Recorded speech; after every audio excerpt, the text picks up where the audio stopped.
Welcome back to the latest edition of LUMA's Market Report. I'm Conor McKenna, partner at LUMA. For today's video, we're going to finally get the chance to dig back into some strategic M&A in the ad tech sector, some of the trends that we're seeing in this space, as well as talk about a new valuation framework that we're following that came out from Bessemer Venture Partners just this last quarter.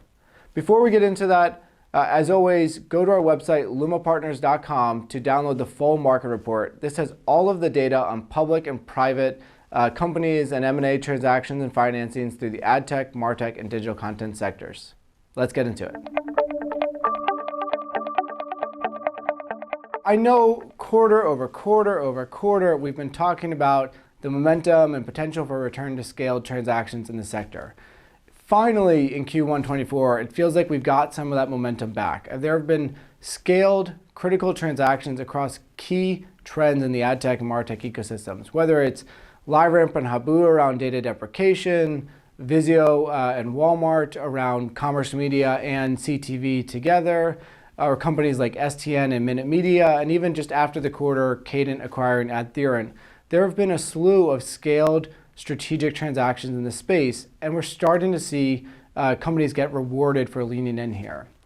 And that's only half of it. If you can see the bags under my eyes, or if you follow me on social or LinkedIn and see how my lack of tweeting and posting over the last quarter, it's all a function of the massive amount of activity that we are feeling personally in the conversations that are going on under the surface, which gets us even more excited for the next quarters and really the year to come throughout 2024.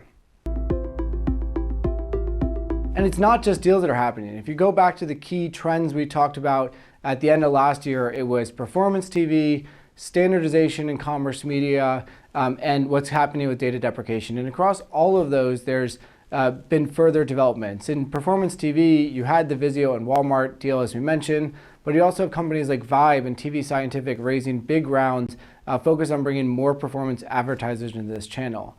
In addition, you have companies like Amazon on the other end making major changes where they've pushed all of their Prime subscribers to be advertising on by default. So rather than other platforms that have said, we'll keep your existing experience as is, but you could have an ad tier for less cost, they went the other way and said, we're defaulting everyone into ads, and if you want no ads, you can pay more. And what's that done is just moved 100 million plus people into an ad-supported streaming environment overnight, and clearly aligns to Amazon's ultimate goal of driving commerce and performance through their advertising channel. On the commerce media side of things, you had companies like Kevel, who's been a big proponent of pushing for standardization, announce a large fundraising round, and even companies like Criteo, who recently got accredited by the MRC around their on-site inventory, leaning into the fact that this sector needs more maturation and standardization.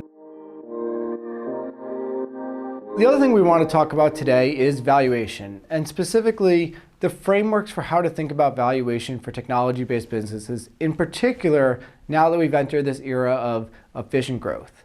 As we all know, there's two sort of competing levers in businesses, which is growth and profitability. And during the ZERP era, there was a focus on growth at all costs. Now, as we all know, in the shift towards the era of efficient growth, companies are needing to balance that growth with profitability. Now that's great from a management operational perspective, but what is the impact on valuation? This is something we think about constantly and are always looking at what is the best and newest thinking as to how to framework this across a cohort of businesses such as the ad tech and martech ecosystem. One thing that we came across this quarter that we really liked was a new concept of the rule of X, which Bessemer Venture Partners put out earlier this year. This is a more nuanced approach to the Rule of 40, which was a measure of your growth profile, so your percentage growth plus your profitability margin, and together those are expected to be above Rule of 40. But what Bessemer realized is that that was an oversimplification of the importance of growth, especially once a requisite level of profitability is achieved. What they found looking at their SaaS index is that, in fact, growth needs to be higher weighted than profitability. And so as technology businesses hit a certain level of profitability, they actually need to start over-indexing to growth again. And this is a great framework for thinking about how businesses should be moving into this new era. Now, we looked at this against the ad tech and martech cohorts themselves, and in martech, it very much holds true. And frankly, this has been a challenge in the MarTech ecosystem overall. If you look at many of the businesses here, they've traded down throughout this year and have struggled through 23. And if you look at it, a lot of this is tied not to their lack of ability to achieve profitability, but the ability to reinvigorate growth. Now, on the ad tech side of things, it's much more of a jump ball. And frankly, the analysis doesn't hold too firm to these businesses.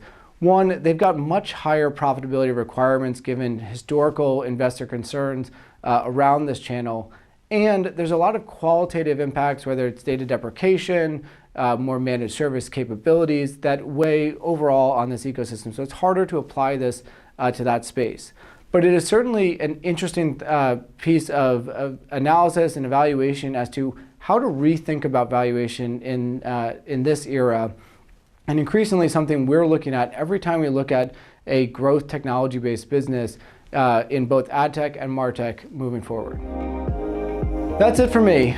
Be sure to look out for continued trends around performance TV, commerce media, and data deprecation. As I said, there are a lot of discussions happening below the water right now. We expect to see more and more of these strategic opportunities start to surface through the next quarter and really the rest of the year. And we will always keep you up to date on how we're thinking about different valuation frameworks in this sector, as it is a constant evolution, especially as we enter this new era of efficient growth. Remember, please go to our website, lumapartners.com, to download our full market report. That has all of the data, everything that backs up what we're talking about here, and really the basis of our analysis. We look forward to talking to you next time.